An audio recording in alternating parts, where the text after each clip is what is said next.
Let's design a gift tag in Studio, perfect for Valentine's presents or any other gifts which need a custom flair. Start by navigating to the label preset in the print section of the Create a New Design menu. Then let's add a pattern. Next, I'll add a circle element to mask out the background, as I want to create a circular tag. To do this, simply click and drag the element on top of the pattern. Let's add another circle, resize it to match and change the color. Drop this layer behind the pattern layer in the Layers panel to create a border. To blend the two elements, let's lower the transparency, which you can do via the small drop icon in the top toolbar. To create space for some text and graphics, let's add another circle graphic and change the color to pink to suit the design. I'll add some Valentine's themed graphics I found on Creative Fabrica, which I have uploaded via the Uploads tab. Let's resize them to fit the tag.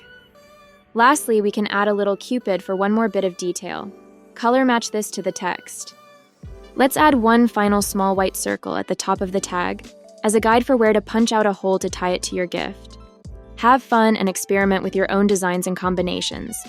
Make sure to like and follow for more quick tips. Studio, go beyond ordinary.